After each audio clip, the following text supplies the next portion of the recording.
Hello बच्चों, आज की वीडियो में बात करने वाले हैं अपने इंडियन इकोनॉमी के लेक्चर नंबर 4 की। और इसकी जो बाकी की 3 जो लेक्चर हैं वो मैंने प्लेलिस्ट के अंदर आप लोगों को लगा दी है, आप लोग वहां पे जाके देख सकते हैं। तो प्लीज आज की वीडियो के अंदर हम बात करेंगे इंडस्ट्रियल डेवलपमेंट की। सबसे पहले समझने वाली बात है इंडस्ट्रियल डेवलपमेंट। इंडस्ट्रियल क्या होता है? इंडस्ट्रियल का मतलब होता है जहां पे बड़े बड़े कारखाने होते हैं, वहां पे रोजगार होते हैं, वहां पे प्रोडक्शन होती है, जो बड़े बड़े देश को चलाने के लिए हेल्पफुल होते हैं और अपने देश की जीडीपी को ग्रोथ करते हैं। लेकिन हम बात कर रहे हैं 1950 और 1990 की, जिस टाइम पे हमारे देश में इंडस्ट्रीज की हालत इतनी अच्छी नहीं हुआ करती थी। और अपने किसी भी देश को बढ़ाने के लिए इंडस्ट्री का अच्छा होना जरूरी है। और इंडस्ट्री अगर अच्छी होगी तो प्रोडक्शन होगा, प्रोडक्शन होगा तो रोजगार होगा, रोजगार होगी तो इनकम होगी, इनकम होगी तो हमारी जीडीपी ग्रो करेगी। और जिस देश की जीडीपी ग्रो करेगी कहीं ना कहीं वो देश अच्छा होगा। तो इंडस्ट्रियल डेवलपमेंट, इससे अगर हम इस चैप्टर की बात करके चलते हैं तो इंडिया हमारी कौन सी कंट्री थी? हमारी एक डेवलपिंग कंट्री थी। और इंडिया रिक्वायर्स गुड इंडस्ट्री, यानी कि इंडिया को ग्रोथ करने के लिए उस समय जो है एक बेस्ट यानी कि इंडस्ट्री की जरूरत थी फॉर प्रोवाइडेड मोर एम्प्लॉयमेंट, ताकि इंडिया के अंदर ज्यादा से ज्यादा रोजगार बनाए जाएं। रीजन बिहाइंड, क्योंकि जो खेती थी, खेती पे लोग निर्भर थे नो डाउट, लेकिन कहीं ना कहीं कृषि एक जो है परमानेंट इनकम का सोर्स नहीं माना जाता था, वो मौसमी मानी जाती थी। तो उसी चीज के लिए more stable comparison with the agriculture, तो कहीं ना कहीं जो है अपने एग्रीकल्चर की इनकम को ध्यान में रखते हुए हमारे पास एक लिमिटेड फिक्स सोर्स की इनकम होनी चाहिए थी। और वो फिक्स सोर्स की इनकम हमें कहां से मिल सकती है? हमारी इंडस्ट्री से ग्रोथ कर सकते हैं। तो वही हमारे इंडस्ट्री की जरूरत होती थी। ऐसी बात नहीं है इंडिया में उद्योग नहीं थे, लेकिन उद्योग थे, लेकिन बहुत ही कम हमारे उद्योग थे। जैसे कि भारत में सूती था, सूती वस्त्र का था, उद्योग का था, और बहुत सारे थे। लेकिन लोहे की अगर बात करी जाए तो लोहे के जो कारखाने थे वो इंडिया में केवल 2 ही जगह थे। एक हमारा जमशेदपुर में था और दूसरा हमारा कोलकाता के अंदर था।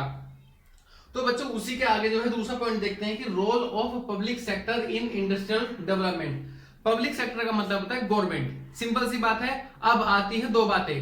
प्राइवेट जो इंडस्ट्रियल है, इंडस्ट्री को ग्रो करने के लिए 2 चीज होती हैं, गवर्नमेंट का सपोर्ट और प्राइवेट कंपनी। उस समय की अगर बात करी जाए 1950 की से लेकर 1990 तक के बीच में, तो जो शॉर्टेज ऑफ कैपिटल, जो मतलब पूंजी, जो प्राइवेट कंपनियां थी, जो प्राइवेट हार्ट थे, उनके पास में पूंजी इतनी ज्यादा नहीं थी कि वो अपनी किसी भी इंडस्ट्री को अपने आप से ओपन कर सके। अगर किसी के पास पैसा था भी तो वो कहीं ना कहीं उस पैसे को इतना नहीं लगा सकता था जितना उससे प्रोडक्शन होगा, क्योंकि जितनी प्रोडक्शन होगी वो उसको कंज्यूम करने के लिए इंडिया में बड़ी मार्केट भी नहीं थी, जिससे कि क्या थी? डिमांड बिल्कुल भी नहीं थी।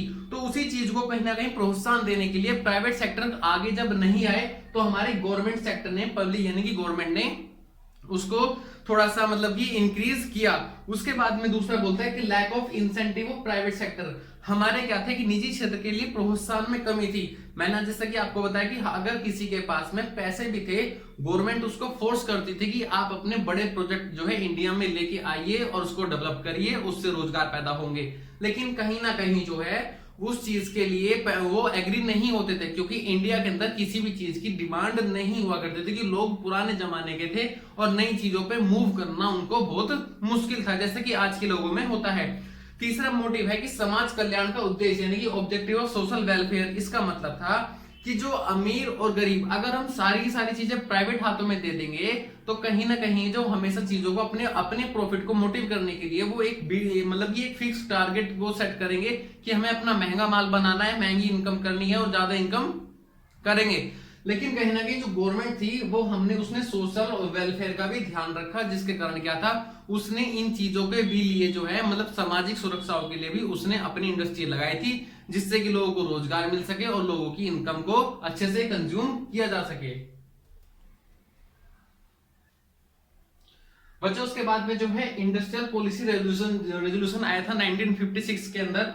और इसके अंदर क्या था कि इन्होंने एक एक्ट टाइप का बनाया था, जिसके अंदर हमें बताया गया था कि वेरियस प्रोसीजर थे कि अगर कोई कंपनी खुलती है या बंद होती है या डेवलप करती है, प्रोडक्शन होती है, जैसे भी होता है, तो उसके लिए जो है उसने हमें प्रोसीजर बताया था, प्रिंसिपल्स बताए थे, रूल्स एंड रेगुलेशन बताया था for the purpose of the controlling enterprise of country. यानी कि अगर एक स्टेट कंट्री के अंदर कोई भी इंडस्ट्री ओपन करी जाती है तो उस इंडस्ट्री को कंट्रोल कैसे किया जाएगा गवर्नमेंट के द्वारा, तो उसी की चीज इसके लिए जो है गवर्नमेंट ने कुछ रूल्स एंड रेगुलेशन बनाए थे 1956 के अंदर। तो गवर्नमेंट ने जो है इनको कंट्रोल करने के लिए अपनी इंडस्ट्री को 3 कैटेगरी में बांट दिया था, category A, category B, category C. पहली कैटेगरी जो प्योर गवर्नमेंट के द्वारा चले गई, दूसरी जो प्राइवेट और गवर्नमेंट दोनों के द्वारा चले गई, और तीसरी जो कैटेगरी थी वो केवल प्राइवेट हाथों में ही दी गई। जो गवर्नमेंट की कंपनियां हैं वो आज भी गवर्नमेंट के हाथ में है, जैसे कि आम जो सैन्य सेना होती है उनका सैन्य का जैसे कि तोप, बंदूक, गोलियां, ये सब जो चीजें हैं आज भी गवर्नमेंट के अंडर है। एटॉमिक जो है एनर्जी है वो भी आज गवर्नमेंट के अंडर है। हैवी एंड कोर इंडस्ट्रीज जो बड़े बड़े सप्लाई करते हैं वो भी गवर्नमेंट की इंडस्ट्री के अंदर। एयरक्राफ्ट, ऑयल, रेलवे, शिपिंग, जितनी बड़ी बड़ी कंपनियां हैं जिससे सिर्फ और सिर्फ आज भी केवल गवर्नमेंट ही कंट्रोल कर रही है, उसे कैटेगरी ए में रखा गया है। और इस कैटेगरी के अंदर जो है 17 जो है कंपनियां जो मतलब की हैं, उसके अंदर कुछ एग्जांपल थे ये। कैटेगरी बी जो कि प्राइवेट और गवर्नमेंट दोनों के द्वारा चलाई गई है, और इस कैटेगरी के अंदर 12 इंडस्ट्री रखी है गवर्नमेंट ने, जैसे कि एल्युमिनियम के लिए, माइनिंग के लिए, मशीन्स, टूल्स एंड फर्टिलाइजर के लिए। तो उसमें कुछ एग्जांपल है ये जो गवर्नमेंट और प्राइवेट सेक्टर दोनों के द्वारा चलाई गई है। और अब जो बाकी जितनी भी चीजें बच जाती हैं वो हमारी प्राइवेट सेक्टर के लिए हैं, और जिसे प्राइवेट सेक्टर जो है अपने आप से नहीं, कंट्रोल बाय इंडस्ट्रीज रूल्स यानी कि इंडस्ट्रियल डेवलपमेंट रेगुलेशन एक्ट 1951 के तहत ही ये गवर्नमेंट के द्वारा चलाई जा सकती हैं। बच्चों अब बात करते हैं अपनी एसएसआई की यानी कि स्मॉल स्केल इंडस्ट्रीज के अंदर। तो स्मॉल स्केल इंडस्ट्रीज होती क्या है? वही इंडस्ट्री जो घरों घरों में, जो गांव के अंदर लगाई जाती थी ताकि सभी घर के मेंबर जो हैं किसी ना किसी गतिविधि के अंदर लगे रहें, जिस तरह से कि वो इनकम आ सके। तो स्मॉल स्केल इंडस्ट्री को जो डिफाइन करने वाली बात है उसको ये कर सकते हैं कि define with the maximum investment on the industry. किसी इंडिविजुअल के द्वारा या ग्रुप के द्वारा किसी इंडस्ट्री के अंदर जो है एक लिमिट ऑफ इन्वेस्टमेंट लगाई जाती है, जो कि 1950 में 5 लाख रुपए थी, और अभी के टाइम पे ये 1 करोड़ है। कि अगर किसी कंपनी के अंदर जो 1 करोड़ रुपए की इन्वेस्टमेंट लगी हुई है, एसेट्स लगी हुई है, तो कहीं ना कहीं उसे क्या माना जाएगा? स्मॉल स्केल इंडस्ट्री माना जाएगा। तो ये कुछ थी मतलब कि स्केल इंडस्ट्री के अंदर, और यही चीजें कुछ नीचे की बने important points of small scale industry. यार सुनो आगे, एम्प्लॉयमेंट जनरेशन। जो ये इंडस्ट्री थी ये छोटी भले ही थी कहीं ना कहीं, लेकिन इससे जो एम्प्लॉयमेंट निकलता था वो बहुत ज्यादा था। यानी कि हर छोटा बड़ा मजदूर, पढ़ा लिखा, अनपढ़ा लिखा, हर कोई जो है इसके अंदर आके तहत काम कर सकता था, जिससे कि इंडिया को बहुत बड़ी ग्रोथ मिली थी इन इंडस्ट्री को स्टार्ट करने के लिए। लेकिन कहीं ना कहीं इनको बचाने की जरूरत थी बड़ी बड़ी फर्म से, क्योंकि अगर कोई छोटी फर्म है और वहां बड़ी फर्म है यानी कि बड़ी मछली छोटी मछली को खा जाती है, तो गवर्नमेंट ने इस छोटी मछली को बचाने के लिए कुछ डिफरेंट टाइप के स्टेप भी उठाए। वो स्टेप्स क्या थे कि रिजर्वेशन ऑफ प्रोडक्ट, जो प्रोडक्ट केवल जो है केवल एसएसआई ही बना सकती थी, उन प्रोडक्ट की लिस्ट अलग करी, यानी कि उनको अब बड़ी बड़ी कंपनियां नहीं बनाएंगी। लेकिन कुछ कंपनियां गवर्नमेंट कंपनियां ऐसी थी, गवर्नमेंट से परमिशन लेके जो है वो उन प्रोडक्ट को बनाती थी। तो गवर्नमेंट ने एसएसआई को कहीं ना कहीं different types of various concessions दिया, सब्सिडी दी, माल को छूट दी, यानी कि माल को कम दाम पे उपलब्ध कराया, लोन दिया। तो बहुत जगह गवर्नमेंट ने छूट दी।